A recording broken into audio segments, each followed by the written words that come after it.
I'm slowly gonna start once everyone comes in.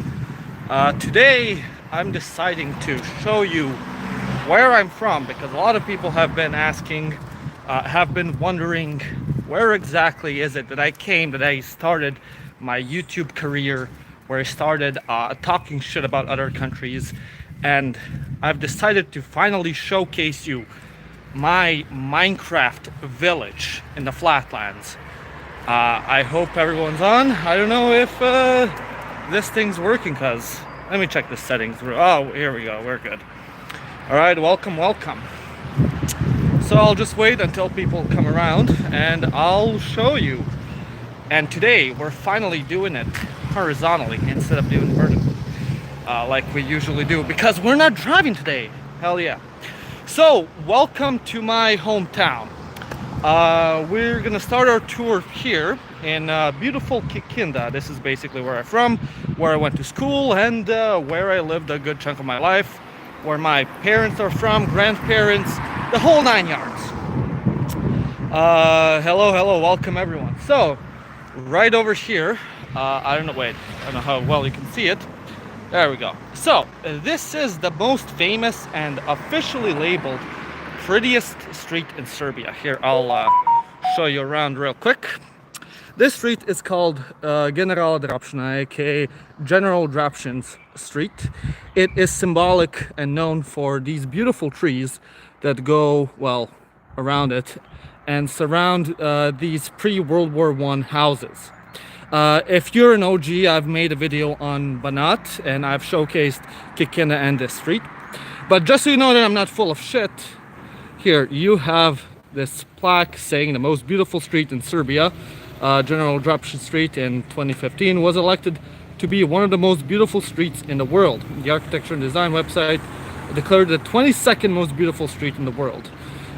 So yeah, over 380 trees, and what are they? Celtis occidentalis, doesn't really matter to me, but yeah.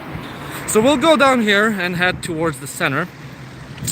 And I'll talk to you more about essentially Kikinda and this region. So yeah, this is a part of northern Banat. It's about 10 kilometers away from Romania. Actually, it's really easy to get to the Romanian border, even by foot, by whatever. It's right here. So yeah, this is the famous street. It's known for these basically Banat Schwab houses. So this region, basically, before World War I, before all of this, was well, under the Austro-Hungarian Empire, and before that the Hungarian Empire, before that the Austrian Empire, then the Hungarian Kingdom, Ottoman Empire, all this. So there's like this vast history. However, this city right here is not that old, actually. So Kikinda originally finds its origins sometime around the 18th century or so, which, well, isn't that long ago compared to, you know, great history regarding this region. Here, let me show you some more of these houses. Oh. So yeah, these are very traditional, and northern Banat and Kikinda in particular was mostly inhabited by the Swabians, by the Germans. Yeah, so Germans used to live here up until World War II, which we'll get into. And this is sort of like the traditional architecture here that you can also find in Romanian Banat. Basically these colorful facades, old tall houses and whatnot. As you can see, very pretty. So the reason why they're so big and whatnot, so Kikinda and northern Banat used to be on marshlands. Yes, very much marshlands. Basically, this was like swampy. It wasn't really inhabitable, even though it was flat. And that made it not very habitable for, well, humans, up until the 18th century when the marsh was drained and more people started settling here. The people who settled, they came in from the Holy Roman Empire, brought in by, I think, Maria Theresa, and they were basically settled here to start working the land and all this, especially after it was reconquered from the Turks. And yeah, and the thing about northern Banat and in general Vojvodina, it gets hot. It gets extremely hot in Hell yeah. Mate, always love to get stream sniped. So, the thing about basically Banat and Vojvodina in general is it gets hot. There's no river here, there's not really a lake. There's like a fake lake of some sorts. But it's not really, you know, that great. So it gets hot. And one way people would combat the heat here is by building these tall houses. As you can see, like all of them have extremely tall walls. You can also find this in Hungary as well, because it's the plain, it gets hot. So the heat would travel all the way up and get, you know, stuck over there, and you'd have these tall windows, all tall doors and all this. So that's why this is sort of the traditional architecture before AC was invented and all that. Quite interesting, but yeah, fun fact. Man, I can't see the chat. What's going on with that? Maybe if I click here. Wait. Okay, here we go. Makes sense because heat rises. Exactly. So yeah, this was like this for a long time. And I'll go to the center and I'll continue basically giving you some more info about this town and my region in general. Either that or you build underground. Well, yeah, I mean, here underground, it's not really good to build. Because basically it was marshlands, it was swamp. So like a lot of these houses are actually sinking, which you can sort of see if you look for it. Not these were renovated, but a lot of the houses outside of like the center, they're basically sinking, and you can see like cracks on the walls and all that because the foundation is very poor. The same situation is with my house, basically, and it's very expensive to fix. Costs around, I think, 30,000 euros to fix the foundation. So yeah, people would have to build these tall houses instead of going underground. So basements are very rare because, well, the ground was quite shit. Carl already said it, but what place is this? Kikinda, my hometown. So yeah, right now it's summer and it is, well, quite nice, as you can see. And this street goes on for, I think, 2-3 more blocks. But we're gonna go right. No betting house, weak. Oh, we'll get to the betting house. We haven't even seen them, dude. They're all in the center. All 4 of them, and then you have others on the outskirts. Of course, summer in May. I mean, it is summer, dude. We've been having 30 degrees. The hell are you talking about, Sochi? So, I mean, now it's nice. Now it's like 18 degrees, which is really nice. But a couple days ago, we had like 30-degree weather until there was like these huge rainstorms. That's the other thing. So northern Mammoth in Kikinda is known for having these summer storms, which are really bad wind, really bad rain. It rips out essentially trees. I have a huge yard, and in my yard, like several trees got picked up from the wind and basically fell on like helping houses. It's, you know, quite bad. But yeah, here we go. So here you go. So this is essentially the center. We're getting to it. It's one of the side streets that leads to it. This right here is the Catholic Church. So Kikinda, like, well, the rest of Vojvodina and the Austro-Hungarian Empire, was very religiously diverse. Basically inhabited by both Orthodox and Catholics, but there was also a sizable Protestant community. So in Kikinda you can also find several, well, or not Orthodox, but Protestant churches. Like, I think there's one Calvinist, there's one Presbyterian, some other new ones I don't remember because they divide every year essentially. So yeah, let me see if I can show you like the church a bit better. Somber looking ass. I mean, yeah, you've seen one town in Vojvodina, you see all of them. So yeah, that's the Catholic Church. It has masses in both Serbian and Hungarian. So yeah, like if you're into that, you can see that. And this is where the center is. Oh, thank you, Jukes, for joining the membership program. Hell yeah. So the other thing about Kikinda in general is it is famous for its adobe, for its clay. You know, all the, what is it, roofing in like Serbia and in the region, it's made out of Adobe, and a lot of it comes from this city. So another thing about it is essentially because of the Adobe, there's such an abundance of it. Every year, this town hosts not a festival, but artists from all over the world who come and are given Adobe to basically make statues. And every year, there's a new batch of statues which they put out in the city center, which you can find, well, throughout the center, obviously. The other statues, they're held in this abandoned, well, not abandoned, but decommissioned military barracks, which are at the end of town, which you can go and see. Last time I was there, it was free. But if they put up a price, it's really cheap. I think like around 200 dinars, they gave €2 or so. So, you know, quite cheap. Either way, and pretty cool to check out. So these artists come from essentially all over the world.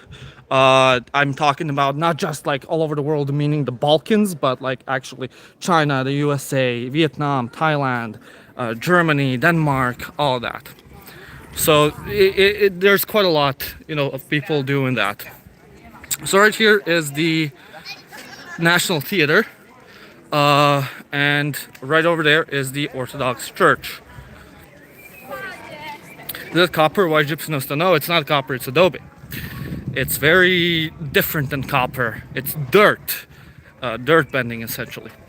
In Kikinda Mare. I like how people are calling it in the Romanian name. So the other thing what this town is famous for, well, it's not a city. It has like a population of 30K. Basically, small town, I want to say. Not super small, but small enough, you know. Is owls. So Kikinda is the largest basically nesting grounds for owls during the winter in the entire world. Maybe not the entire world, but definitely in Europe. And that's like the national, well, not national, but the town's animal. And every winter, I forgot from when to when, I think like from September to October, you can find them in like the trees all around in the center. Just they're full of owls. And you also have like a little sign over there that also states this, which you can go and check over here. I don't know if it's in English, but yeah. There you go. You have like a little bit in English. So it says the long-eared owl's winter roost site. This plaque got renovated very recently before it was like sun damaged and whatnot, which is quite interesting.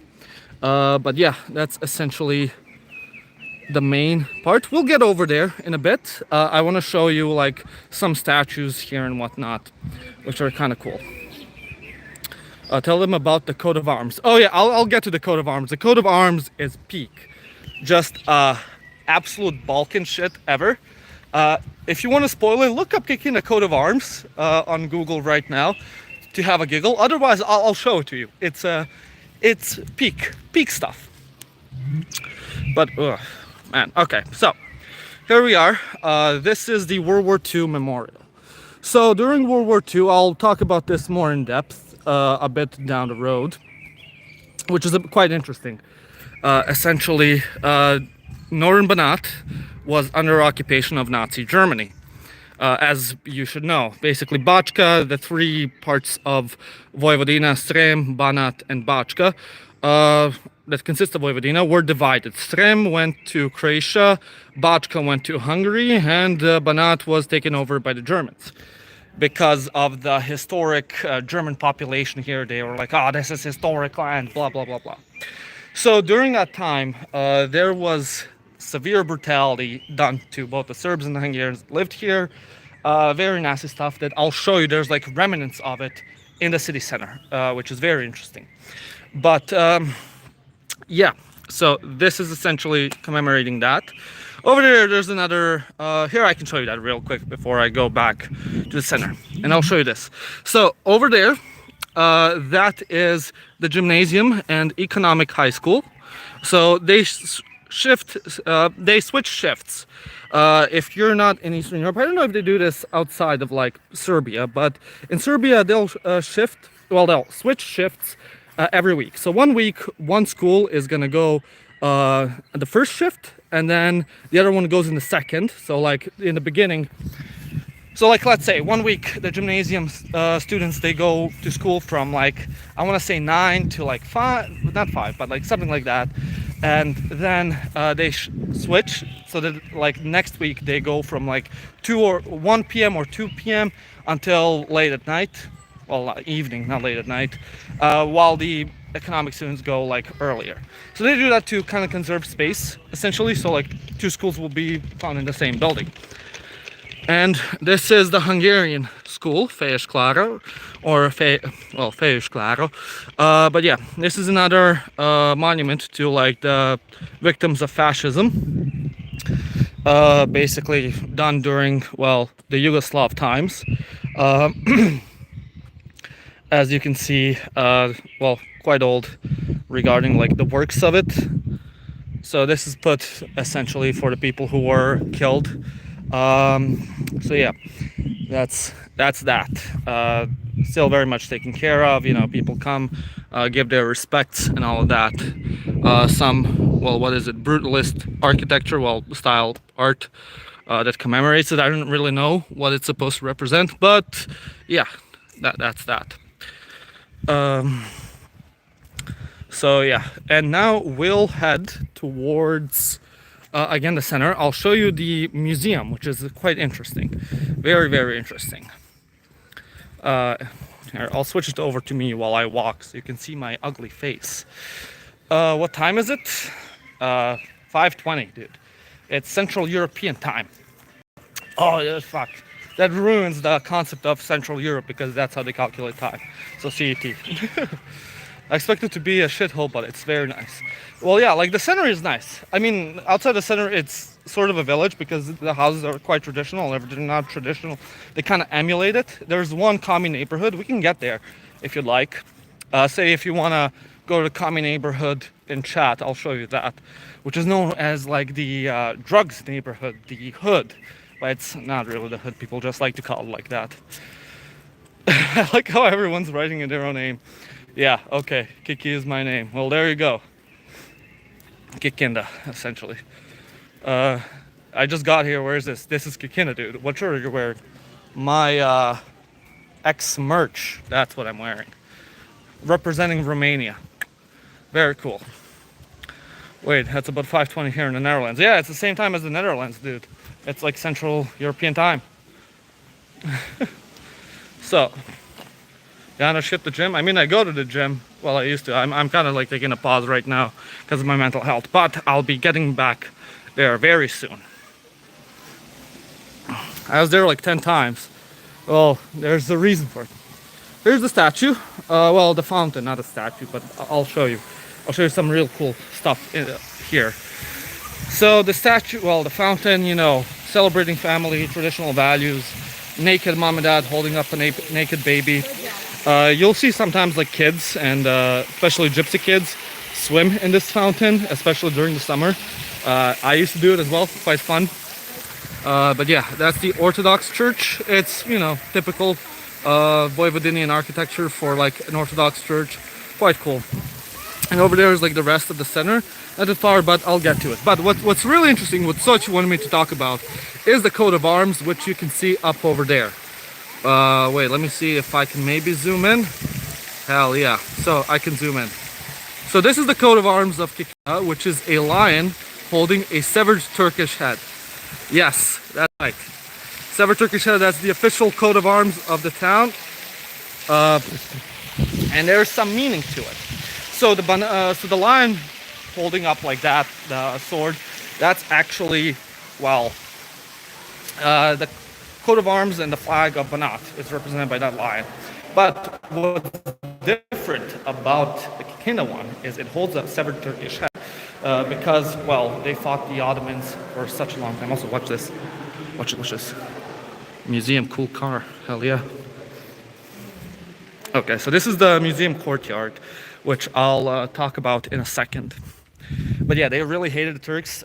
Basically, Vojvodina, for the longest of times, was essentially, how should I say it, borderlands with the Ottoman Empire.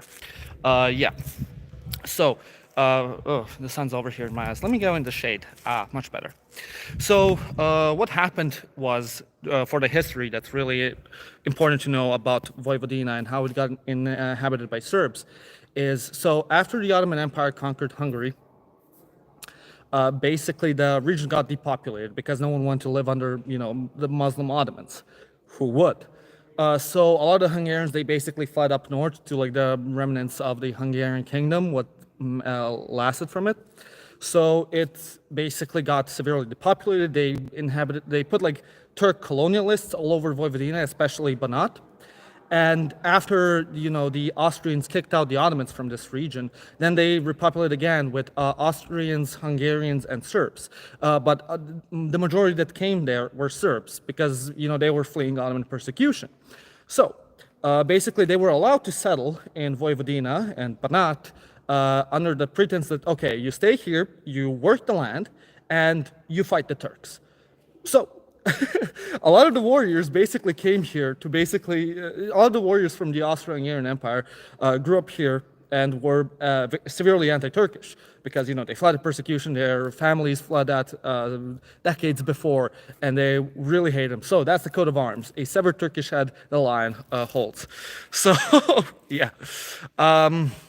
So you might be wondering, why is there a big-ass statue, well, not a statue, but a skeleton of a mammoth in this bumfuck town? And I'll tell you why. So Kikinda, like I said, used to be marshlands, and it has like this very famous clay, Adobe, whatever you want to call it. And when they were like basically, digging for it, for the factory that produces it, they found a mammoth, an intact mammoth skeleton, which they named Kika. That's the mascot of the city, this mammoth that lived here during the Cold Age. The Ice Age, not the Cold Age. And you can find it actually in the main museum building, like the entire skeleton, which is quite interesting. This here is a replica of what they exactly found. So yeah, city's mascot, Kika. Now, this museum wasn't always a museum, and it's has a quite interesting history. So originally, I'll lie to you because I can't really remember exactly the whole gist of it. What was it? How did it work? But I think originally it was built as sort of like an administrative building. And it was that for a long time. Then they converted it to a prison during the Austro-Hungarians, and then afterwards they converted it to, I want to say, the town hall. And then during Nazi occupation, it was converted into a prison yet again. Have a great day, says Rake, and gives £5. Thank you so much, dude. Here's a little heart for you. So yeah, so basically this served as a prison during World War II. Why is this important? Here, I'll show you. So during World War II, they would bring people to this yard, and this is where they would execute them. They would line them up against the walls, and they would just shoot them. This is the original wall, what remains of it, and you can see bullet marks right there, which came from Nazi guns. And these are some of the victims that were basically killed here. Again, you have Serbs, you have some Hungarians, but the majority of the Serbs, not really resistance, but essentially, what is it? Well, I guess they were resistance, anti-fascists. So yeah, also civilians. A lot of civilians got killed. And this is like a dark reminder of the past that the city went through. But during the summer, they hold like events here, concerts, and just cultural stuff, which is quite interesting. Hey to Serbia from Albania, lol. Where are you from? I'm from Kikinda, dude. I'm showing you the town right now. They were turned to soap, right? Oh my god. Can we not? So yeah. So here we'll go back into the center, and I'll take you to the commie hood, the ghetto, the real shit. Free Greater Hungary. Okay. So yeah, we're back here. You can find like some cafes and whatnot in the center, some restaurants, but most of them are actually outside. Outside of the center. I ate a nice Deskavica in Serbia, but hell yeah, but Serbia, well, Kikinda isn't really known for its food. I try eating like trying to go to different restaurants and I cannot find a good one here. Like the food is just mid. Uh, they're trying, but it's falling. It's falling. It's not good at all. But yeah. So here we go. Here, I'll show you. Oh, Uzi Patrol, thank you for becoming a member for 19 months, dude. Hell yeah. Arpad rode that woolly mammoth into battle. No, yes, he did, dude. That's why it's there. To remind, you know, they talk about the legendary deer that founded Hungary. No, dude, it was a legendary mammoth that came from Kikinda. So yeah. So yeah, here you can find basically popcorn stands, kiosks, my beloved, where you get cigs and all your unhealthy needs. And over there you have like more confectionaries and all sorts of stuff, right? Oh, Miroslav Milosavljevic, thank you for becoming a member. Hell yeah. But okay, so yeah, here are more confectionaries. Like during the summer, ice cream is very popular, not like the store-bought stuff, but well, the homemade stuff that they make in like these confectionaries. Hey, what's this city? I think you can see the city name over there. For all of you that are asking, what is this city? Is there a local specific food? No, not really. It's just like typical Serbian or Hungarian food. There's nothing really like special about the cuisine here. Like I said, quite mid. Like it's white people food, as they would call it. Okay, here we go. Here's another landmark, kind of important. So this is the town hall. Very cool. Town hall, big ass building. I think it's in like the Baroque style, as you can see. It has like, what is it? 5 flags. So over there you have the Hungarian flag, which is well representing the Hungarian minority that lives here and well the historic population. Then you have Kikinda's flag, as you can see a lion holding a severed Turkish head. Then you have Vojvodina's flag. It doesn't really want to show now because of the wind. Very similar to the Serbian flag, but it has like the 3 stars which represent the 3 historic regions, Banat, Srem and Bačka. I forgot which one is this. It's something to do with Serbia, maybe like another Vojvodinian. I'm gonna lie to you, I'm not really sure. And you have the Serbian flag as well. So yeah. And then we also got this. This is kind of new. Cannon. I don't know. Bosnian artillery. I forgot who gave this to who. Milan Brikin gave this to Kikinda in 2024, whoever that is. But thank you, dude. I live in Lovrin, close to Zimbolja, and once every 2 weeks I go to Kikinda to buy Jelen Pivo and Sig. Say hi to Kika for me. Thank you, Darcius Mikluca. I appreciate it. But yeah, I mean, Romanians come here because it's cheap. My friend, as we're speaking, is coming from Cluj to Kikinda because we want to hang out, and he loves Kikinda so much. I mean, it's like it can get boring, but it has like a nice vibe to it, you know. Here, I'll show you some more stuff. Hello from New Jersey, great channel. Thank you. Hungarian canon, Kikinda, my Janusz right now, whatever. Kikinding, my Janusz right now. Ah, there you go. Get a haircut. I will. I know it's not really going with my receding hairline. Absolutely atrocious. I need to get a haircut. I'm thinking about going bald. Let me know if I should go bald in the chat, because I'm really considering it. I'm from Saudi at 6 p.m. here, and seeing Nazi commie effects is very interesting since we barely had any contact with the Soviets. Thank you for the super chat, Zanka. But yeah, I mean, it was very much affecting here with both like the Soviets and Nazis being here. Kikinda wasn't really that affected by the Soviets, I want to say. It doesn't really matter. But here, I want to show you another thing. It's kind of cool. So this is like one of the older murals that's been here since I can remember. Since I was like a wee little kid. It stays here, and they made another mural over there, and you can see like basically some of the commie blocks, well, the newer buildings, I guess, that were built during Yugoslavia. So like from here on out, this is where it sort of becomes communist-esque with like newer buildings, and where like the old historic town starts shifting to more of an industrial town. But yeah, like they really care for well, art. Like another symbol. Oh, your vids are funny as fuck. It says Smogdawa. Thank you so much. Smogdawa, not Smogdawa. Oof. That's a mistake. But yeah, okay. So another thing about Kikinda, very famous for pumpkins. So that's why they have like pumpkins over there. And every year there's like a little festival known as the Days of the Pumpkin, and they have like was it competitions, who grew the biggest pumpkin. They sell pumpkin merch, pumpkin food, pumpkin hats, whatever you can imagine that's pumpkin, they sell it, and they really like it. Shave off and then decide how you look and feel. You can always grow it back. The thing is, I can grow it back, dude. I'm going bald, so I'm thinking of just cutting my losses and embracing it. Just shave it, bro. Okay, I will. Okay, people are saying shave it. I'm gonna go bald. So yeah, okay, so here's where it's slowly starting to shift. As you can see, commie buildings, but they're not the typical commie buildings. They're Yugoslav commie buildings, which are quite different because they made them out of bricks, so they don't look as atrocious. I mean, this one's, you know, kind of typical, but the other ones, hell no, dude. It has a vibe. It's not completely, you know, what you're used to in the Soviet Union and whatnot.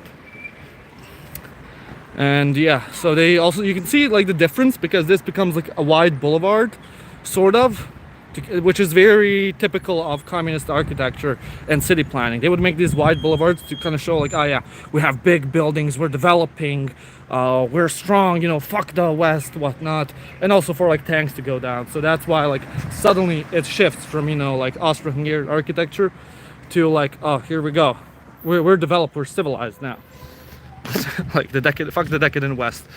And this is like the whatchamacallit, shopping center, which got converted to a grocery store. I think there's like still some other shops that sell clothes and like toys and stuff, but I don't really remember. Not really. And yeah, Central Restaurant is decent, and the owls from Kick. Thank you, Darius Mikuta. I mean, yeah, center is fine, the restaurant. I think it's like in this direction. Maybe I passed. No. It's like here. It actually is the only sort of decent-ish. Well, there's the better place, but like it's fine. You know, Kikinda food, mid. It's better if you go to Subotica, but you know, whatever. Again, another kiosk. Here we go, a betting house. I didn't show you the other ones, but I'll show it. I'll show them to you. Viva Romania. Man, why are you guys like so uppity about Romania?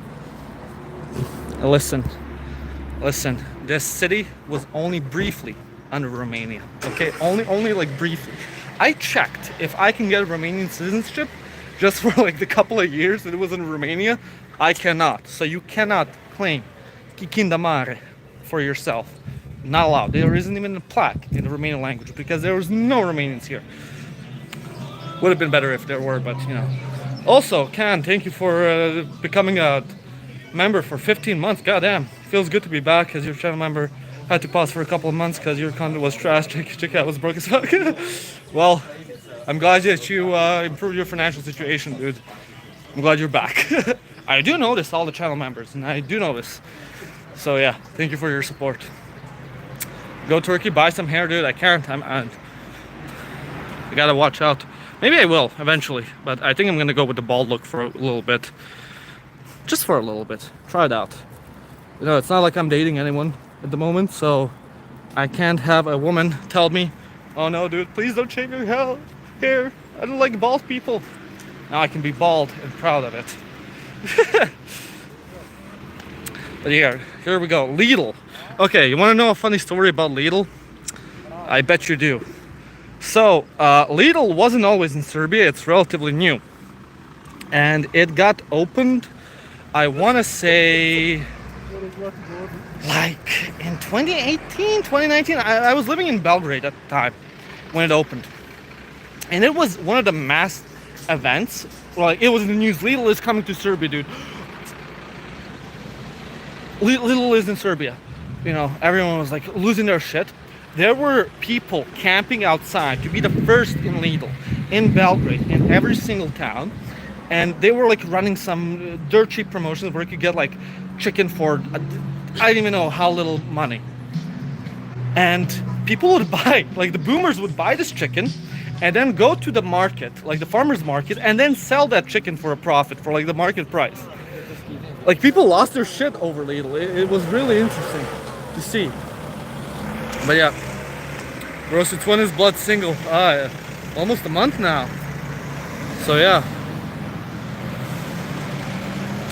So like that's Lidl. This here is another elementary school. A lot of my friends used to go here, not me though. I wanted to, but my parents didn't allow me because you already go to a decent school. What do you need that school for? It's like, but I have a lot of good friends. Fuck you. You know, whatever, mom. I still became a YouTuber, so it doesn't really matter what school I went to. Now, does it? He does his hair, anything left in him?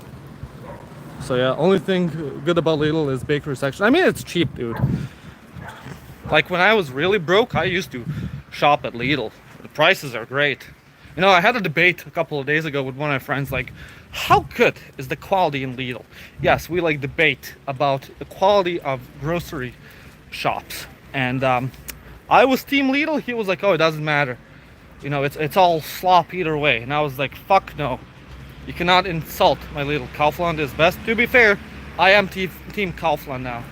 Absolutely. Kaufland, great. Better than Lidl. I'm sorry, but it is. They're bigger and they have more stuff and pretty cheap pricing. Lidl's also cheap, but Kaufland, real cheap.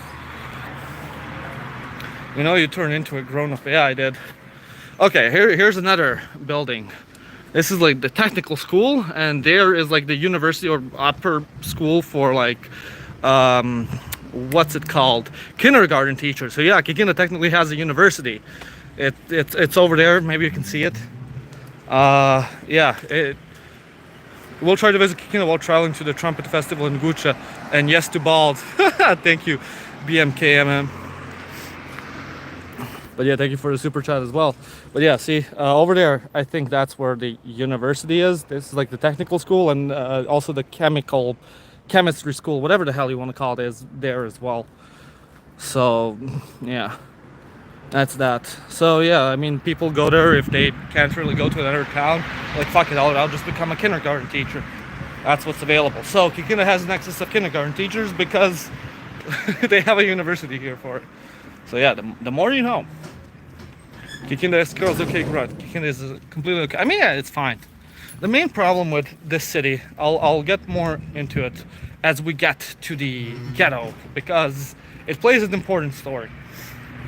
Like Kikinda overall, it used to be much more industrialized, and right now it's very agriculture centered because, well, communism collapsed, and you know, the product quality wasn't on par with the West, so, and you know, the free market dictated that, you know, it's unprofitable so shut it down. And a lot of the industry shut down and they turned towards agriculture. Well, you know, return to tradition, return to agriculture. And that was that. So a lot of jobs just vanished and a lot of people moved out. So like each year the town has been shrinking with population. I think it lost for a while the title of city, because that's how you evaluate, well, towns in Serbia based on population. They get like a title of town or city or like community. I don't know what you call it. Közösség in Hungarian, whatever you call it. So yeah. And it's a main issue that people here struggle to find jobs. Like, you still can, but they're not highly paid. And it's kind of like, there's a lack of careers. That's a better way to put it. So yeah, it's a lack of basically careers. So people move out. They either go abroad or they go to Novi Sad or Belgrade or Zrenjanin, which is just an hour south. So yeah, like the situation is bad. If, you know, the economy was a bit better, I'd be willing to like live here. I mean, it's quite nice, and you can see like it's sort of being taken care of. Like stuff like the lawns are overgrown because people can't afford to like maintain it. The city can't because, you know, they're corrupt, because it's SNS controlled. You know, as a person from here, I have to shit on SNS. It's my duty. So yeah, we're almost to the commie blocks. And can we cross? Yeah, we can. It's red. So yeah. Did you hear about Churug? I mean, I know about the city, dude. Not city, town, whatever the hell it is. I think it passed through it. And I'll go on the other side. Or you can take a look. So yeah, wide boulevard. Well, wide-ish for this. Pumpaj, Miroslav Milosavljevic, thank you. No, yeah, I mean, okay, I'll get into politics real quick, because, you know, you're watching this, you want to know what life is like here. Fuck it, I can just cross. Why the hell am I even caring if it's red? Okay, so, politics-wise, so you know how, like, Serbia is controlled by essentially one party. It has been for a long time. Only a brief period of, like, democracy, liberalization, whatnot, until it turned back to, like, whatever the hell this is. You know, fake democracy, liberal democracy, whatever you want to call it. And how they dictate whether or not you get money from the state, from the city, is whether or not you're a party member. Yeah, so a lot of businesses, they are ran by SNS members and party members who then get tax cuts, or, you know, they get like subsidies and whatnot. And if you're not in a party, if you're against it, guess what? You don't get money, and fuck you. That's it. Just fuck you. So again, like every election cycle, that's when they start renovating shit, and, you know, then they're like, oh, vote for us. See, we've done so much. So I'll give you another specific story about this, right? So for a long time, very, very long time, Kikinda didn't have drinkable water. This was the case since my mom was a kid. She grew up here, her parents grew up here. They didn't really have drinkable water because, like, the plumbing was done in the times of the Austro-Hungarian Empire, and they didn't change it. So, of course, the water system became shit because this used to be marshlands. The water that's underground is shit. And for ages, no one did nothing about that. And people would have to basically buy bottled water to cook, to drink, to live. And they built, like, some fountains that had, like, purified water. 1 month in Serbia, now I cannot watch a Bosnian. Thank you, Alexei. And, okay, so here's the thing. So, like, they built these fountains, and, you know, when I lived here, every morning my mom would send me to the water well. I'd fill up these huge jugs that we would use for the week, and, you know, that's how I do it. I'd go and bike and get that done. And for years, you know, they were promising, you know, not even promising, they were saying that the water in Kikinda is perfectly chemically fine and drinkable, even though when you pour it in, it was slimy, it was yellow, and it had foam. Yeah, it had foam. It started foaming like Coca-Cola or beer. That's how it looked. Like, you could drink it, but your life would go down. You'd get kidney stones, you'd get, like, all this sort of, like, health complications, which a lot of people who grew up here before, you know, they could afford bottled water, they would drink it, and, you know, they did get all sorts of ailments. We'll talk politics, fine art, philosophy with local hookers for super chats. For super chats, I'll do anything, Thomas. So, you know, they were, like, denying that, like, there's anything wrong with the water. Oh, it's completely fine, blah, blah, blah, blah. And then, you know, finally, they decide, okay, let's build a water factory. So they decided to build that water factory, but they would only do construction during election season. So every 4 or 5 years, I think it's like 5 years in Serbia, only like a couple of months leading to the elections, they would work on the water factory. Immediately after the elections, the works would just cease. You wouldn't hear any sledgehammers, you wouldn't hear anything going on. No machines, nothing. Like, nothing was going on. And finally, after God knows how many decades, they finished the water factory, and it's finally drinkable. Even though they were denying there's anything wrong with the water. No. So yeah, very, very fun shit. I don't know if they did it in Zrenjanin, because in Zrenjanin the water is way worse, and they actually couldn't deny that it's not safe for drink, but yeah. Here we go. Okay, so here is the start of the commie neighborhood, or, well, the ghetto, as they like to call it, you know, the place of Kikinda's mafia, and, like, well, the Gopniks, that, whatever you want to call it. Classic commie neighborhood you can find throughout Yugoslavia. Kikinda is like 15% Hungarian, yeah. On a serious note, Serbia has shit government and nice people, surprisingly flourishing IT, looking for a job now. Any tips on surviving in Serbia? Well, work in IT, that's it. I mean, just don't talk about, like, politics to higher-ups, that's it. Work in IT, you're set. You're gonna have a decent salary of like 2K euros, 3k, I guess, if you're lucky to find something like that, unless you work in like management. Yeah, it's fine, you know, just buy shit at Lidl and you're good to go. But yeah, looks like a shithole. Well, this is the ghetto. Here, I'll show you the ghetto. It's not really the ghetto, but you know, everyone calls it the ghetto because, well, it's a common neighborhood. What else would you call it? So, okay, here we'll enter here. So as you can see, the architecture dramatically shifts into these commie blocks. Again, they do them a bit differently with like the bricks, and they're not, you know, completely low quality. They're actually pleasant to look at, you know. But again, they don't really mow the lawn that often because there's a lack of money in the budget for maintenance. Because of course, are there any white new builds in Kikinda? I mean, not really. I haven't really seen like new buildings. There's like some, but the construction has been halted because people are leaving and the economy is stagnating. Like, people leave because salaries are low and opportunities you have for work are also low. So yeah, this is the ghetto, and yeah, I want to talk about like poverty for a second. So one other thing why like Kikinda is sort of suffering. It's not unique in any sort of way to basically any other provincial town in Serbia, and that's it has a drug problem. So basically, any rural area, well, rural-ish, provincial area, let's call it provincial, has a struggling economy in Serbia, and the youth gets hooked on drugs. I'm not just talking about weed, but like speed. It's big, and this is known as a place where you get it, where people deal, and you know, yeah.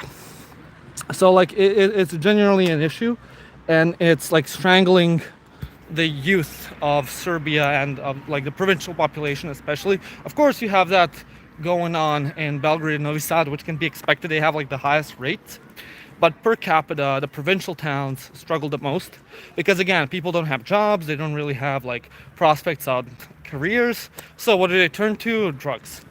And that's the situation in Kikinda as well. So Kikinda definitely has a sizable drug problem with the youth. I know a lot of people who got into it, who have problems, and it's not like a laughing issue. It definitely is serious. It's very similar to like what's going on in the US. It's not like fentanyl and whatnot. You're not going to see like fent zombies, but everyone knows someone who's like hooked on speed or, well, essentially amphetamines here, and it just is a case because, well, lack of opportunity, low salaries, and you know, if you're stuck here and all you know is like this little town, you can't really move out, you can't live in misery towards there. So yeah, and most are 16. Like, yeah, the problem is with underage people, especially like in high schools, it's prevalent. Because in Serbia in general, kids will start smoking in like elementary school, essentially middle school equivalent in like the West. But yeah, here they'll start early, and drugs become very popular in high school. So like, as the meme says, you know, Westerners, they'll like be quitting smoking in their 30s, 40s. Meanwhile, Serbians, they'll be quitting in like 18 after years of doing it. It just is. It is like a sad situation, but it is what it is. You know. Hi from Croatia. Hello. Imagine Breaking Bad, but it's in Serbia. Oh, there's actually a bunch of stories about that. So. You all know Breaking Bad. I use it in my channel. Of course you know it. So we actually had, not Kikinda, but like the provincial towns in Serbia actually had like a Breaking Bad situation. A professor of chemistry who turned into a meth cook. And what they would do is, like, he's not unique in this case. There's like a bunch of these types of people. They basically go to like provincial towns, villages. They buy a house for like dirt cheap, like 10K, and they make that into a meth lab, basically speed lab, or what's it called? Here, I'll show you like the architecture. Here you go, comic blocks. Except the sun's getting in my eyes. So that's where they would cook drugs, and no one was suspected because, you know, who the hell thinks anything bad's going on in like some Serbian village in Vojvodina. And that's where the drugs would come from. And when they like caught him, it was like a huge, massive scandal. He got like some prison time, got released for good behavior, and then immediately he turned back to cooking meth. So yeah, we had like Breaking Bad in Serbia. It's a funny story. I think this was like before Breaking Bad was even a thing. Like it hit the source. I remember reading up on it, and like a lot of people know the story of it as well. So yeah, but yeah, a lot of greenery. That's another thing about the like these comedy blocks. So yeah, damn, haha, that stuff. What is this? Kikinda, dude. As you can see. Oh, they got like new signs for like the street sign. See, Belgrade Street, number 5. But yeah, you have like graffiti all over the place. Basically, what is it? It's football hooligans. Ki is like Kikinda, and CZ is Red Star, Crvena zvezda. And this means like young Kikindians. You know, whatever. So yeah, there you go. This is the hood. The infamous hood everyone talks about. Yeah, pierdole bober streaming. Yeah. It looks like clean and nice, doesn't look like that. Yeah, that's why I say, like, you know, people call it the ghetto, but it's not really a ghetto. Like, it's just commie blocks, and, you know, people give it shit for that. Which, you know, fair enough. It's just different than the rest of Kikinda, so, you know, people make fun of it for, like, oh, yeah, this is the hood. This is where, like, the drugs get sold. Which is true. You know, drugs get sold. And, you know, wannabe gangsters like to pretend like they're tough because they grew up in the blocks in Kikinda. So yeah, it looks so peaceful. I mean, yeah, it's nice. Oh yeah, here's an interesting thing. I don't know if I ever showed you this about Serbia. So they have like these death boards where when people die, they put up like a notification saying like, oh, so and so died, and you know, check them out, and then it says when the funeral's gonna be and whatnot. It's both for Catholics, Orthodox, and what is it, Protestants. Also, sometimes you'll find like a random Muslim one. I remember finding these in Belgrade for like Muslims, which was very odd. First time, I didn't know they did it for them as well. But yeah, it's a thing in Serbia, I guess. I don't know if they have it in Croatia like the rest of ex-Yugoslavia, but yeah, fun fact. That's my flat. I had no idea this was my neighborhood. Well, there you go. You're getting doxxed, dude. Come out and get really doxxed. Please don't. We have these in Portugal too. What, the commie block, the hoods? So yeah. Like I said, it's nice. Like the buildings aren't in bad quality compared to like, was it the Khrushchevkas in like Eastern Europe proper, and by that I mean like Ukraine, Belarus, and Russia. Like the thing about Yugoslav brutalism is they actually try to make it look nice. They actually try to make it look better and actually decent, which I appreciate. It's not as bad as like some other countries. It's not as bad as Romania. Romanians commie blocks are atrocious. They're like known for being the worst ones out there. We have death boards in Croatia as well. Well, there you go. We have death boards. Russian commie blocks are 5, 9, 12, 17 floors. So, yeah, I mean, but here's the thing, right? This is like a small town, so they're not going to build like huge commie blocks because it's a population of like 30K, maybe 35K at best. I think there's like maybe 50,000 people in like the entire area with the villages counted. And there we go, Street of Petőfi. So, you know, they even give like homage to, you know, Hungarians because multiculturalism. Like, it's fine. I mean, here some of these comic blocks are a bit older. You can see them kind of like being beat up, but they still look fine. Like, they still have like a fresh-ish coat of paint. Like, again, it's not as bad as like the proper Eastern block. Like, it's pleasant for living. Like I said, if the job opportunities were better, I definitely wouldn't want to leave. Like, I'd be fine with it. I have a house, so, you know, why the hell would I pay rent somewhere else? But the problem is, you know, everyone that I knew at one point. So, like, when I moved, I moved, like, to Belgrade. And then I moved back during COVID to Kikinda. And during that time, all of my friends, they either stayed in Belgrade or they moved to Novi Sad. And so I was like left alone. I didn't know anyone else anymore except for like a couple people, old people. So I was like, fuck it, I'll just move to Novi Sad where all my friends went. And that's why I moved and lived in Novi Sad for a while. Because the fuck am I gonna do alone in like this town? You know, it's a dying town. There's not a whole lot of young people. Most of the people here are like 40 years old. You know, I'll never find a wife. Not that I found one either way, but you know what I mean. So yeah, that's what happened. And now, you know, a lot of people actually moved back from Novi Sad to Kikinda, which was nice. I had to see like quite a lot of friends. Yeah, here we go. There you go. That's like a taller building over there, and someone has like their laundry spread out. Wait, you're married? No, I'm not. I wish. Yeah, and over there is like one of the exits of the town, and yeah, we'll head back over there. I'll show you another historic building until my friend comes. I don't know when he's gonna be here. Maybe like in another hour, so it's all good. Kikinda is its own planet. Do you have friends in Cluj? Yeah, I have one coming here right now. Well, like I said, like it's not really a hood, you know, but people like to call it. That's it. Funny. And over there's like one of the most famous restaurants, White Cottage, Bella Villa. Well, not cottage. I guess a villa is like, well, a villa. So, yeah, that's where people go for like weddings, celebrations of any kind. They book the entire thing. That's where you want to go to kind of be seen as like Kikinda's upper class. If you go in there, well, one of the places. The other place is called 20. That's like the really expensive shit where people like to sit to like, so that the town sees them. They're like, ah, yeah, I'm sitting here and I'm having a meal.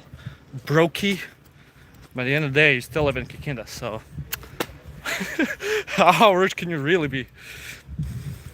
Right now it has like 12,000 people at best. Well, yeah, there you go. Like 2 Kikindas essentially.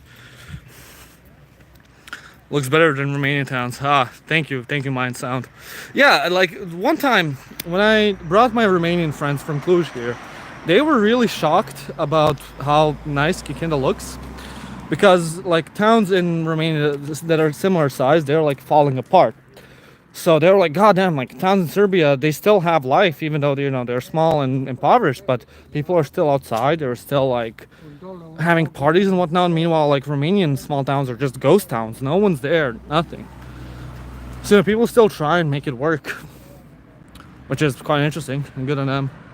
But yeah, see, like those are like the older houses that were kept intact. Okay, that's a newer one, but after the truck, like that type of shit. That's like the Banat style. I guess the more modern. Small but mighty. Yeah, essentially. We're at the side of the city. I'm on one of the main roads heading towards the center. So yeah. Because over 6 million Romanians went to work in here.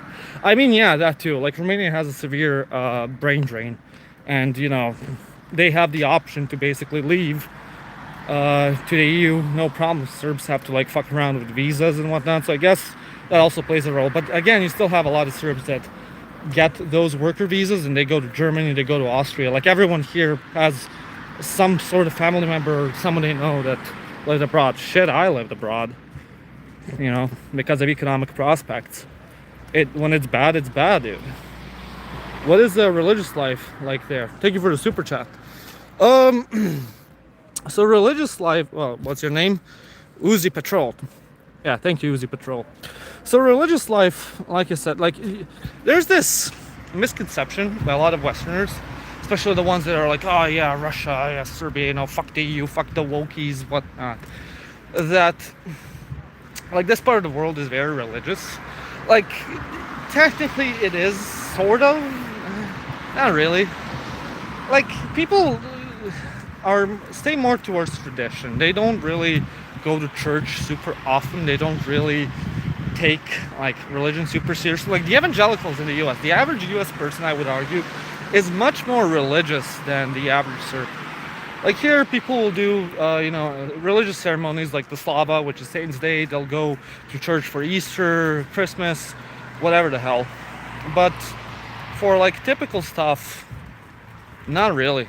You know, like you know, they'll call themselves religious, but it's not really a thing. Like in elementary school and high school, you have an elective, you have two elective subjects, which are religion and I think civil studies, which is I fucking don't know what civil studies is. It's called the građansko. All my Serbs will know građansko. Basically, you'd sit there and you'd watch movies. You wouldn't do shit. Meanwhile, for religious studies, you'd have like a priest come in and he'd give class, and you know you'd color in a religious painting book. Yeah, not painting, but coloring book. You know, like, yeah, we had religious coloring books, which is odd. And you know, they talk about religion. That's it. Like you have religion class from a young age, but it's not really taken like super seriously. People don't really care that much. So like it's not really super religious in that regard. How's it in Chatziland? I don't know. I haven't been yet. I'd be religious in the U.S. dancing and sing in church and financing my pastor's claim car. Hell yeah. Yeah, like, you know, people call themselves religious, but they don't live like super religiously. They don't like involve religion super heavily in their lives. It's just, you know, like, oh yeah, I'm Orthodox, I'm Catholic, you know, I celebrate Christmas on this day, I celebrate Christmas on that day. That's about it. Sounds like Lithuania. I mean, yeah, you know, like it's not as conservative as you might imagine. What's the name of town? Kikinda, dude. Getting ads on stream, that's crazy. I gotta make bank somehow, dude. It's either that or super chat. So yeah. They have a Biomalik Ninja Street? Unfortunately not. Like the thing is, after the Bosnian War, a lot of Bosnian refugees did move here. All Serbian Bosnians and also from like Croatia, Krajina. They moved to Vojvodina and by default Kikinda as well. And you know, a lot of the locals actually really disliked that they moved. And there's like a slur for them called dođeš, which means like newcomers essentially. They have it in Romanian as well, vinitur. Which is for anyone, you know, that comes to like from somewhere, you know. I went to religious studies for like 7 years, but I'm still not a Christian. It was weird because every second year the teacher was a different denomination. Where did you go, in Serbia or some shit? Greetings from Germany. Well, greetings to Germany from Kikinda. Here, I'll show you like the cool building. There we go. We got Jesse Pinkman, dude. Based Kikinda, Jesse Pinkman. There we go. That's like older houses, and that's like how the typical streets look. Here, I'll show you like that. Consider this sort of like village, sort of like how in the U.S. you have what's it called, the suburbs, right? So like Kikinda has its own version of suburbs. Like outside of the city center and the commune blocks, it's all suburbs, but like Banat suburbs, as they know them. You've seen one, you've seen them all essentially. Here, I'll show you. SNS is I got connected to like some sort of Wi-Fi, dude. Okay, it should be fine now. I turned off Wi-Fi. I was getting connected to someone's Wi-Fi. Holy shit. It's just boring. Where's Family Guy? You should play Family Guy next if you're being bored. Chat's are DDoSing the stream. In Kikinda, suburbs have suburbs. Yeah, essentially. So yeah. There you go. Dogs. Looks Hungarian. I mean, it used to be a part of Hungary. What do you expect? Pixels aren't pixeling? They're not fixed yet? What the hell? Oh, here we go. Here's like the newer houses. This isn't really respective of that, but there we go. Those are like the older ones. So like they'll usually have a huge yard inside. It's kind of hidden with the gates. So like the houses, they'll be right on the street. So what we used to do as kids, basically, because we were little assholes, when we would go down like one of these streets, we would just start like slamming on the windows until someone would come out and like yell at us. Vasilius Teokara says, ex-GF's Wi-Fi in it, bless you, brother. It is. Unfortunately, it is. There we go. So this is the Suvacha, which was like the drying thing. I think this is in UNESCO. Basically, they'd use this to dry wheat and like turn it. It's sort of a windmill, but they would use horses. There you can check inside. So they would like put donkeys and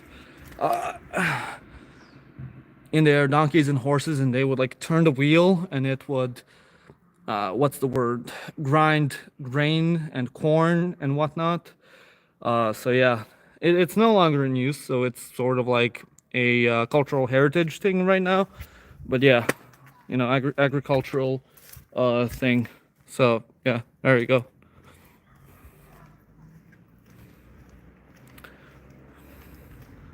I was doing the same thing, walking up my elderly neighborhood to ask her if she's still alive. Oh yeah.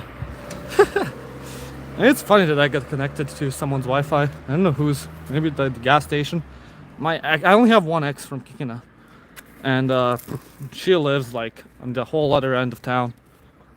Another time I might show you the gypsy neighborhood, and that would be fun. Going to stream in the gypsy neighborhood of Kikinda. Now that's the hood. I'll do that once. I'll do that once. That'll be an experience. Hopefully I won't get stabbed as a nuisance going in and showing how people live. But yeah, there you go. You have modern houses, old houses, and this is like a typical street. This is how the rest of Kikinda looks like. This is it. Typical Banat town. You're gonna get your phone stolen there. Would be funny though. Would make great content. Not to be disrespectful, just like, yeah, here you go, guys. This is how people live. Because a lot of you, I know, Westerners don't really like. Don't really know what's the situation with like gypsies here. Okay, maybe you have them over there, but they don't really live like how they live in Eastern Europe, and this is where they originally came from. Well, from living in Western Europe. So they live under certain conditions, which are, let's just say, very similar to how India is today. Yeah, so you go over there, you're going to little India, essentially. Not as bad, not as bad. Like Eastern European slums are still, like Dubai for India, but it's not that far off regarding some living standards. Like the good thing is Eastern Europe is trying to fix them. It's trying to like integrate the gypsies some more, and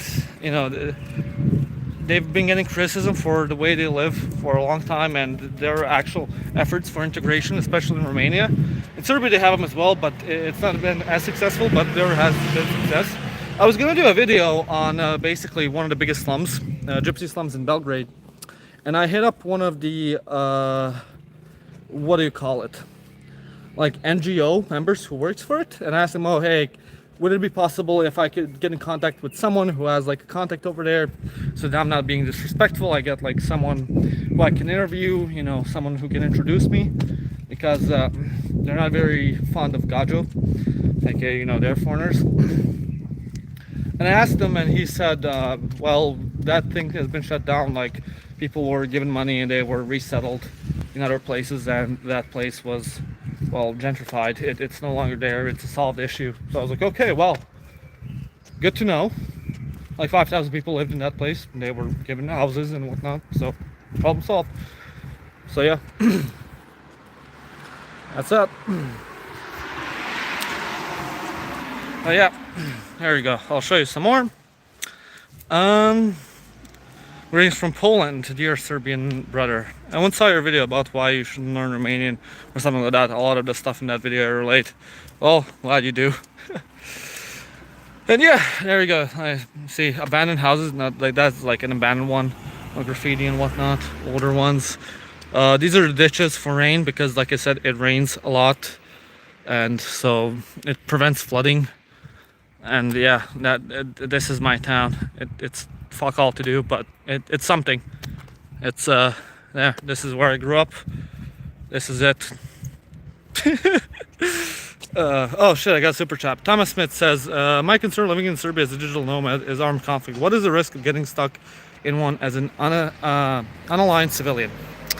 Thank you for the super chat. Wait, I can't. Why can't I like it? Goddamn. Well, imagine that I liked your comment. Imagine I did. So, conflict in Serbia. Okay. Here's what I'll tell you about this. I don't think it's very likely. It hasn't happened. It's not gonna happen, and I'll tell you why. Serbia is surrounded by NATO on all sides. When the last time Serbia did shit, it got wrecked completely. Like, the government here, they like to play off of populism and nationalism to like get votes. But that's all there is to it. No one's gonna be crazy enough to do it, because that would mean the country gets bombed again and you have to rebuild everything, and whoever is responsible for that is going to be following the fate of Milosevic. So it's all bark. It's all like just dick measuring about like, oh yeah, we're gonna retake it. No one's crazy enough. Kosovo is like de jure recognized essentially by like the Brussels agreement that Vucic signed back in, I want to say what, like 2016 or so. Like they allow Kosovo license plates. They can't even send like its air force above Kosovo's territory, you know, without getting like sanctioned and shit. Like they follow the EU's line very closely. So like Serbia is very safe. I don't see any like conflict arising from this at all. So you really don't have anything to worry about. I really doubt that war is gonna break into the Balkans again. And if it does, you know, like you can always leave. That's what people did. They just left. But again, very, very unlikely. Ultramanum says, will you raise your children here in the future? Thank you for the super chat. I can't like it, but I don't think so. Like I said, Kikinda is nice, but I don't really have like prospects here. I live in Cluj. I've just been here for like my mental health and finishing some administrative stuff. I don't really see a reason to stay here. Like maybe when I grow old I'll come back, or maybe I change my mind once I have like a family, if that even happens in the first place. But right now the answer is no. I enjoy your channel. Greetings from Turkey. Thank you, Tetrapon, and thank you for the super chat. But yeah. So yeah, Serbia is safe since there are no Africans. God damn it, dude. Why do you have to be a racist? There's also a bunch of Africans, dude. In Belgrade and Novi Sad, I think I talked about it in the racism video. There was like this page on Instagram. There was a gimmick page that was like taking photos every time they would see a black guy in the street, and they would like call it a black man spotted, and they would just like post random pictures of black people they'd find throughout Belgrade. It got to national news for like racial hate crimes. So like the government stepped in and shut down the Instagram page. Like there's black people in Serbia. They're just like, you know, students mostly. Bro, make a thumbnail. Maybe I should. Meske or Meshke. We'll do another episode on protests. A lot happened since last video. Thank you for the super chat. I'm waiting for more escalation. Like, yeah, some stuff has happened, but it's not really worthy of a news story. Well, like a new video itself, I think. Let me just cross here. Like, if I make another video on it right now, it'll be just like, oh yeah, these protests happened, the government did this. There's no really beginning or conclusion. It doesn't make for an interesting story, and I don't think a lot of people would watch it. So I'll wait until like more things happen and kind of aggregate that for and exactly what happens. So yeah. So right now, no, but in the future, as the protests escalate, definitely. Nothing ever happens. So true. You know, the thing is, I was thinking, you know, like things are gonna escalate more. Like the government's gonna fall, SNS is gonna get taken down, but nothing has happened. It's gotten into a stalemate, battle of attrition, which is insane. Like, I don't know how he does it, but he can't keep getting away with this. Literally, which is just pulling the same Sam Hyde. He just keeps getting away with it every single time. Like, this is, I don't know which protest, and it had so much potential. They were actually getting stuff given to him, and it's lost a bit of momentum, and he's still there. Nothing has happened. Fucking nothing happened, bros. Nothing ever happens, bro. Oh, fuck me. You know, the Chuds, they keep winning. It's insane. So I don't get how he does it, you know, but I'll be interested to read his book, because he said he's gonna write a book about how to deal with a colored revolution. You know, he must have a technique that he does it. You know, you can criticize him for all you want for being a bad ruler and all that, but he knows how to he knows how to do politics really well. He knows the game. He's successful at it. He's kept power for how many years? And I'm just baffled how he does it. You know, there must be a technique. It'll be studied definitely throughout history as like a sly ruler. Very interesting though. So yeah, here's some money so you can buy Vucic future book. Thank you. Oh, thank you, Miroslav. Do you guys have the same reverse migration we have here in Bulgaria the last 5 years with people coming back from Western Europe because it's no longer what it used to be there? Thank you for the super chat, Quantum Singularity. Yes and no. So you do have you do have a lot of people coming back from Western Europe and going back to their towns, to their cities and whatnot, but it's not as like great as how it's happening in Romania. Still more people are leaving. The people who are coming back are usually like the older people who go, you know, they retire and they want to live in a cheaper country, so they come back here. So it's not as massive like what's happening in Romania or Poland. It does happen to an extent, but from what I've seen, still a lot more people are leaving than they're coming back. So I wouldn't say it's the same. Like it is an occurrence, but it's not something that I would say is noteworthy regarding like a reverse of trend. Do you live in Serbia now? No, I just came to visit for a bit. There you go, another part of the commie blocks. There you go. You were asking for like tall commie blocks. There you go.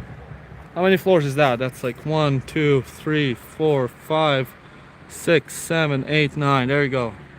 9 stories. Plus like ground floor. So maybe 10 if you want to call it like that. Are a lot of people leaving Poland and Romania? They used to know, now they're coming back.